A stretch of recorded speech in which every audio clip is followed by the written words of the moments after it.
Well, you guys, I got her rolling. I got the alignment issues figured out. Basically what I had to do is I had to switch those rollers that were up here to the bottom. And that aligns it for that roller. And then those right there keep that roller aligned.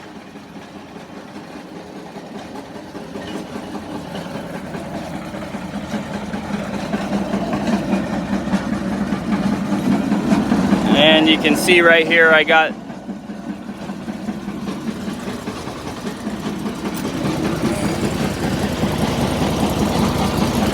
go. These two belts are a little too big for this pulley, so they tend to pop out. I need to either get a smaller belt or a bigger pulley for the conveyor. But as you can see, I got a nice pillow block there. Takes up all the vibration and stuff. I welded this right to here to put more tension on the belts. That keeps these belts from falling off a lot better. I might make a tensioner for that, for those belts for the crusher, but I'd rather, if we get something in there that jams it, I'd rather slip the belt than break something. So I might just leave them like that. It handles a bucket of rock pretty well. Right now it's only at idle speed. When I'm crushing quite a bit, I bump it up just a little bit. But it's so loud, you guys wouldn't be able to hear. You guys wouldn't be able to hear nothing.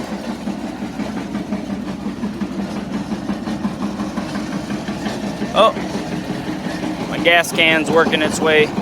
I gotta figure out a better solution for the gas can, because the bungee cord ain't doing it.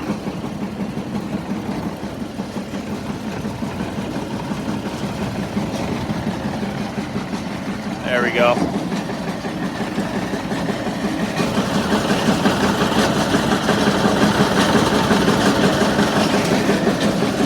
So, I guess I can show you crushing some rock. So these right here are 2 to 4 Corey spalls. Right, you can see how big they are with my hand.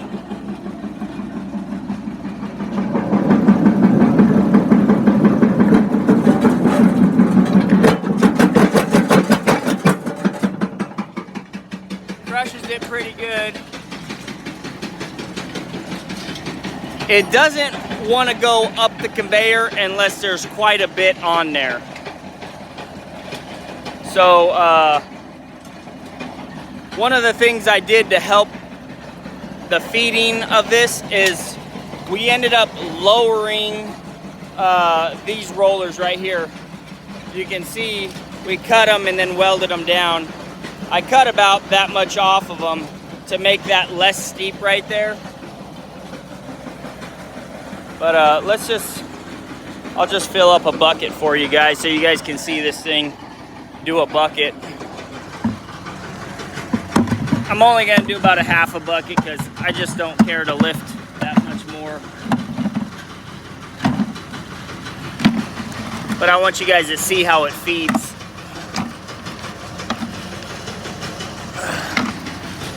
And this is, these are called Corey spalls. They're 2 to 4 inches. Sometimes they're bigger, sometimes they're smaller. You know, it's just...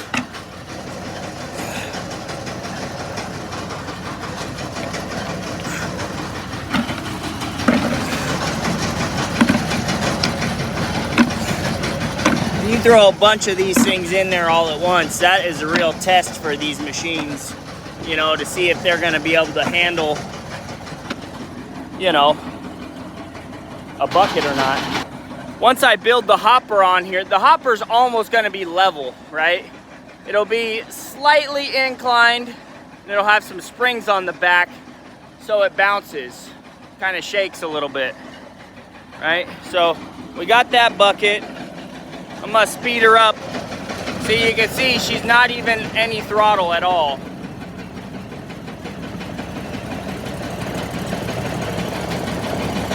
Okay, we barely gave her any throttle. We gave her just a little bit more throttle. She'll handle this bucket, no problem. Okay, this is tough, guys.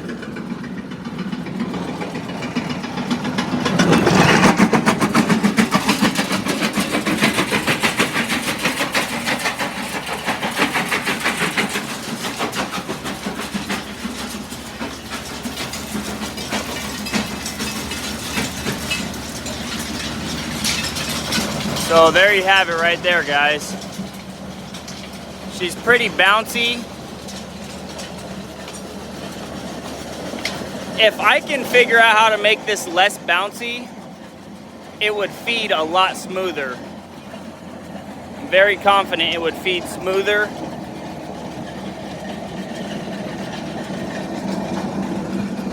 But as you can see, the belt is still in alignment. There we go, those belts haven't come off yet. They're doing good. So, there it is, guys. Chinese rock crusher. Let me idle this down a little bit.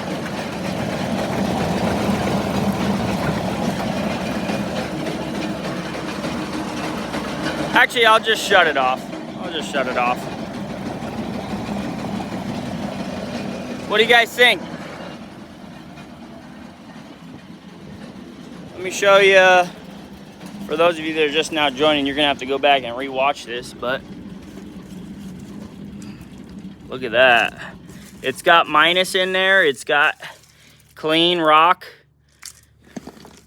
right? And right now it's set to about 1.5 inches minus, maybe 1 3/4 minus, maybe 2 minus, something like that. I don't know, I'd have to get a measuring tape out to measure it. But it's really straightforward on how to adjust these. So right here, that's the toggle plate, right? And this one right here is a wedge. And basically you tighten it or loosen it up and it pushes the wedge out or brings it in. And then you tighten up the toggle plate tensioner. This is the toggle plate tensioner accordingly, you know. What do you guys think? Let's talk, let's chat a little bit in the chat. Tell me what you guys think.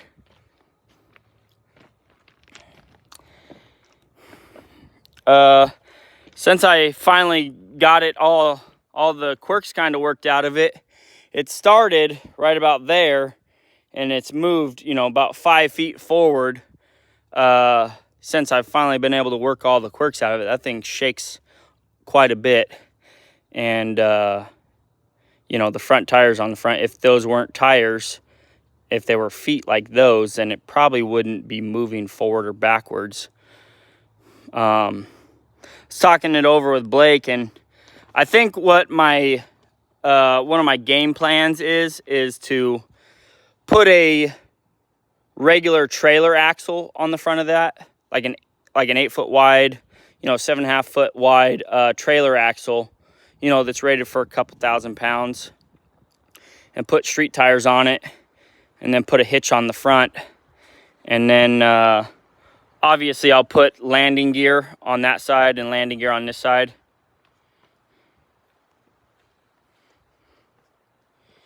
And oh, it's definitely a production machine, dude. It just did a bucket in like 2 seconds. Are you kidding yourself? This thing will do 20 ton in an hour, you know. Obviously, it's not going to keep up with a rock quarry, you know, because this isn't $1 million machine.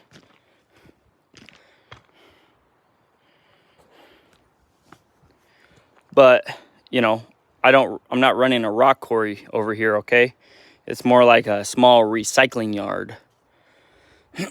So, primarily what this will be used for is, you know, asphalt millings, grindings, and you know, recycling concrete, and possibly making my own rock. I'm not sure yet.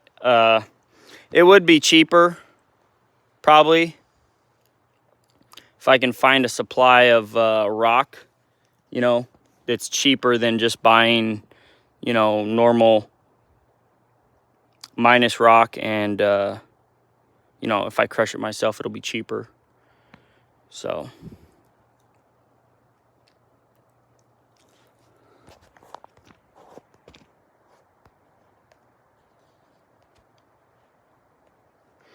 yeah, basically we're gonna turn this into a trailer, Sid, is kind of my idea. I mean, it's not gonna happen soon, but it's gonna happen eventually. Basically, I'll put a trailer axle under that side and put a hitch on this side, put lights on it. And then what we'll do with this is we'll go around to businesses like precast businesses, and they have a scrap pile, and we'll crush it up for them, and they can use it for their yard, you know, so they have some free rock. Basically, all they gotta do is crush up their waste. They're not getting charged to haul it off, and they're not getting charged for rock. All they're doing is just recycling their own waste. Yes, it will do concrete with rebar. The main thing with these machines is, here's the main thing. If you're gonna do concrete with rebar, the jaws have to be open wider than the rebar. Like, so what you don't want is this metal coming in contact with the rebar and then coming in contact with this. Yes, it will, dude. You're a freaking idiot. Do your research, man. Mountain Baker Mining and Metals, they show these things all the time doing concrete with rebar. The trick is you got to have the jaws open wider than the rebar that's in the concrete. So if you're sticking, you know, some concrete in here with 1-inch rebar, these jaws have to be, you know, 1.5 inches apart at the minimum.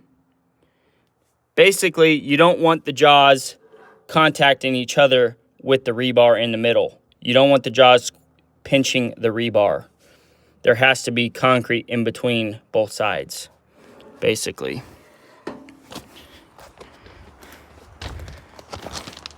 Got a bunch of internet know-it-alls today.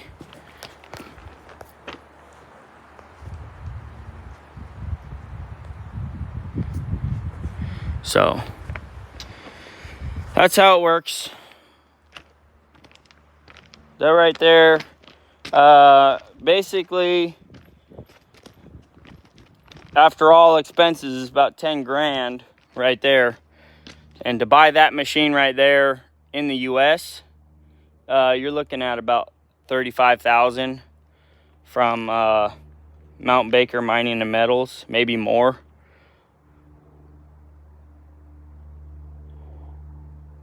Well, how many crushers do you own, dude? I got one right here. So, does it really matter how many I've ran? I own one. It's right there. You know, I've watched enough videos to learn the ins and outs of these things, right?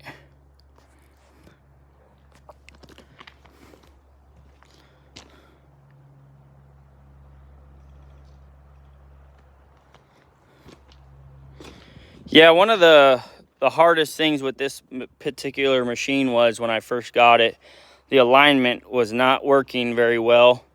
And those rollers that are facing downwards were facing up.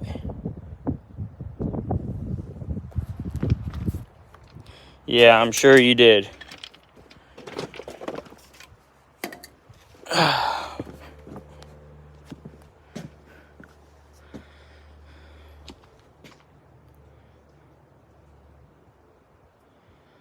But anyways, welded a pillow block on that to keep that nice and steady.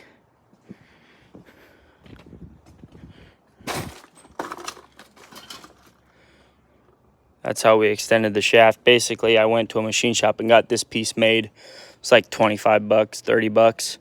It's just a piece of 1/4 inch pipe 1 inch inside diameter, a little generous, 1 inch. Slid right over that, welded it on both sides. Yeah, look at all this rock we got here. This is gonna be a project cleaning this up.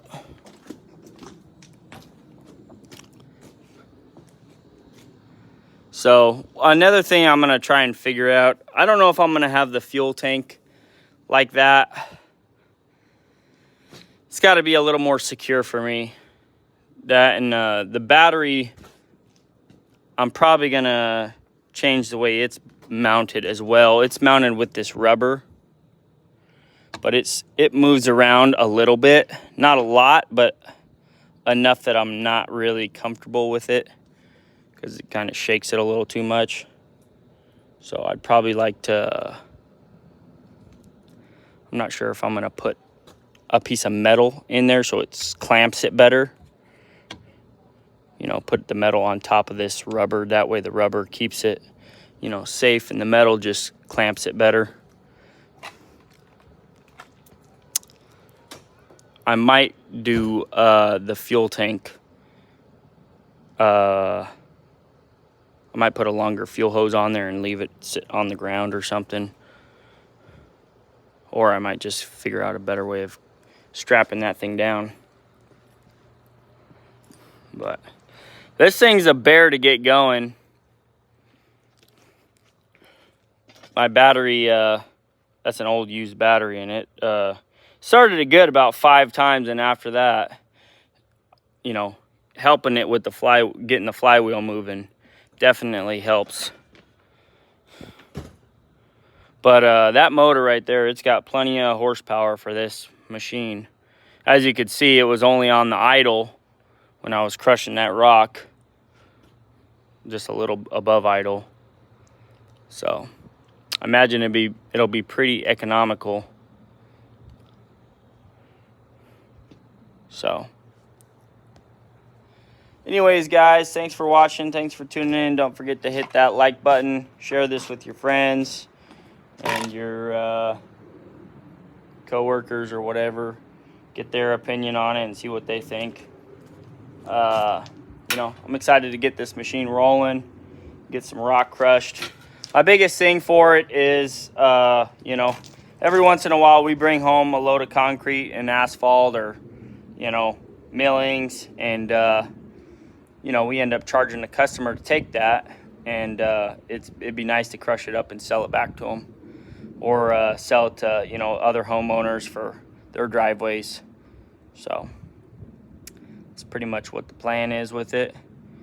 It's more of you know, help the customers out, you know, get stuff done. So one-stop shop. Anyways, catch you guys on the next one.